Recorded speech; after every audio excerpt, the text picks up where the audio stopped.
இது மிக்சரு. இதை மிக்சரை பாருங்கள். இதை நாங்கள் க்ளீன் பண்ணணுமா இல்லை ரிப்பேர் பண்ணணுமா?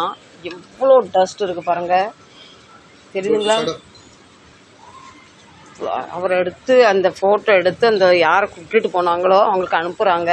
இதை நாங்கள் இங்கே க்ளீன் பண்ண உட்காந்துருக்குமா இல்லை வேலை பார்க்க உட்காந்துருக்குமா இல்லை ரிப்பேர் பண்ண பார்க்க உட்காந்துருக்குமான்னு எல்லா கஸ்டமரும் சொல்லுவாங்க.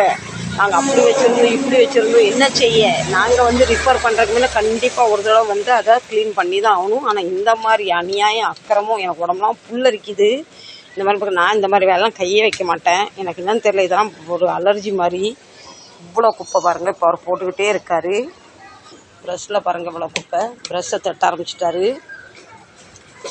தொழில் பண்ணுறோம் நாங்கள் காரிகர். ஆனால் என்ன செய்ய, காரிகர் நாங்கள் தான். எங்களை காரிகர்னால் என்ன சொல்லணும், தொழிலாளர், சரிங்களா? அது என்ன எப்படி சொல்லணும் தெரியலையே. இப்போ விவசாயம் பண்ணுறவங்க எப்படி விவசாயம் பேர், அது மாதிரி நாங்கள் சர்வீஸ் பண்ணுறவங்க. இதை நாங்கள் சர்வீஸ் பண்ணணுமா? அவ்வளோவும் கரப்பாம்பூச்சி முட்டை. எனக்கு இதெல்லாம் ரொம்ப ஒரு அலர்ஜி மாதிரி என்னமோ மாதிரி இருக்கும். எனக்கு சும்மா இருக்கும் போது அதெல்லாம் ஒன்றும் தெரியாது. ஏதாவது சாப்பிடும் போது டக்குன்னு ஞாபகம் வந்துட்டுனா இந்த ஞாபகம் தான் வரும். இப்போ வேறு வழி இல்லை, இதை நான் தான் க்ளீன் பண்ணி ஆகணும். என்ன செய்ய, சோத்தில் கை வைக்கின்னா இந்த மாதிரி டஸ்ட்லேயும் கை வைக்கிற நிலைமைக்கு நம்ம இருக்கிறோம். ஆனால் என்ன தெரியுமா, கஸ்டமர் எங்களுக்கு அப்படி இல்லை இப்படி இல்லை அது இல்லைன்னு பெருமைக்கு மாரடிக்கும்போது நமக்கு கஷ்டமாக இருக்குது.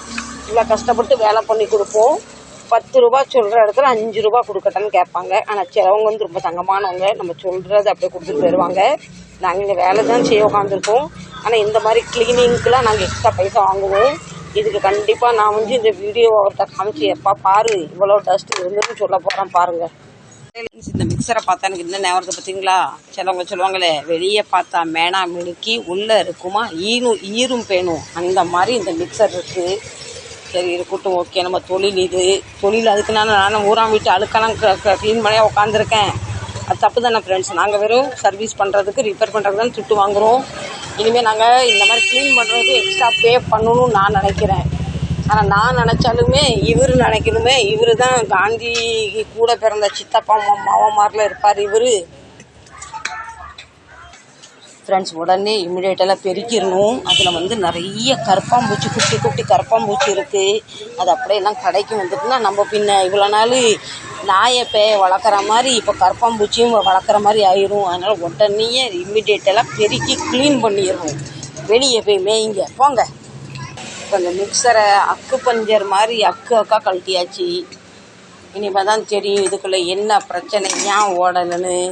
இங்கே ஃப்ரெண்ட்ஸ், சில ஆஃபீஸ்லலாம் ஒன்றுமே செய்த மாதம் 2 லட்சம் 3 லட்சம் 1.5 லட்சம் சம்பளம் வாங்குறாங்க. நாங்கள் இவ்வளோ ஹார்ட் ஒர்க் பண்ணியுமே அது ஊதியமாக அந்த வேலைக்கு ஏற்ற பணம் கிடைக்க மாட்டுது. இதில் ஒரு பெரிய பாயிண்ட் இருக்குது. ஏன்னா அவங்களாம் படித்தவங்க, அதுக்கு அவங்க படிப்புக்கு ஏற்ற சம்பளம். அன்றைக்கி கஷ்டப்பட்டு ஃபீஸ் கட்டி படித்தனால இன்றைக்கி அதை சம்பளமும் வாங்கிட்டு இருக்காங்க.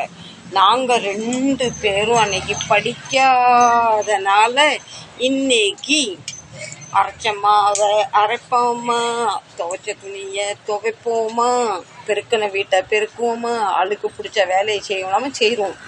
என்ன பிரச்சனை ஏதுன்னு கண்டுபிடிச்சாச்சு. இந்த ஆர்மேச்சர் தான் நம்ம சேஞ்ச் பண்ணணும். இது எவ்வளவும் என்ன போச்சு, கெட்டு போச்சு, வம்பாய் போச்சு. இதை இப்படியே எடுத்துகிட்டு போய் நாளைக்கு கம்பெனியில் எங்கே மிக்சர் மெயின் ஜங்ஷனில் ரெடி ஆகுதோ அங்கேருந்து வேலை வாங்கிட்டு வரணும். இப்போ அதை அலுமினியம்னா காப்பரான்னு செக் பண்ணுறாரு. செக் பண்ணதில் எங்களுக்கு ரிசல்ட் வந்திருக்குது. இது காப்பர், சரிங்களா? இது அப்படியே கொண்டு கொடுத்து இது பேட்டர்ன் வாங்கிட்டு வந்து நாளைக்கு பின்னாடி ஃபிட் பண்ணுவோம். அதனால் நீங்கள் கண்டிப்பாக இவ்வளோ நாள் நாங்கள் எப்படி கஷ்டப்பட்டோம், எப்படி புலம்புன்னு எவ்வளோ வருத்தப்பட்டு பார்த்துட்டு போதையோ வந்த உடனே ஒரு லைக்கையும் ஒரு சப்ஸ்கிரைபும் பண்ணிவிட்டு எனக்கு ஆதரவு தந்துட்டு போங்க. மறந்துடாதீங்க, எனக்கு உங்களை விட்டால் யாரும் இல்லை. ஆனால் இந்த மிக்சர் ரொம்ப விலை கூடினது. எது விலை கூடினதாக இருந்தாலும், எது 5 ரூபா 10 ரூபா பொருளாக இருந்தாலும் நம்ம பேணி வைக்கலைன்னா இதுதான் நிலைமை. அடிக்கடி உங்கள் வீட்டு மிக்சரையும் 4 பக்கம் ஸ்க்ரூவை ஓப்பன் பண்ணி க்ளீன் பண்ணிவிட்டு அதே மாதிரி ஸ்க்ரூவை மாட்டிடுங்க. எந்த பொருளையும் உடைச்சிடாதீங்க, உங்கள் வீட்டு பொருளும் நல்லா இருக்கும். பேசோட நான் இந்த வீடியோ முடிக்கிறேன். பிடிச்சா எனக்கு தரதை நீங்கள் தாங்க. நீங்கள் எனக்கு சப்ஸ்கிரைப் பண்ணி வச்சுட்டிங்கன்னா, பெல் ஆல் பட்டனை ஆன் பண்ணி வச்சுட்டிங்கன்னா, நான் போடுற ஒரு வீடியோ உங்களை தேடி வந்துடும். நீங்கள் எங்கேயும் போக வேண்டாம். மாசேகர் நெட்டை மட்டும் போட்டுருங்க. நான் டான் என்ன பிரச்சனை உங்கள் வீட்டுக்கு வந்து நின்றுடுவேன். சரிட்டா? Bye bye, love you. கண்டிப்பாக சப்போர்ட் பண்ணுங்கள், சப்ஸ்கிரைப் பண்ணுங்கள், லைக் பண்ணுங்கள். பாய். கண்டிப்பாக நீங்கள் எல்லோரும் எனக்கு சப்போர்ட் பண்ணுங்கள்.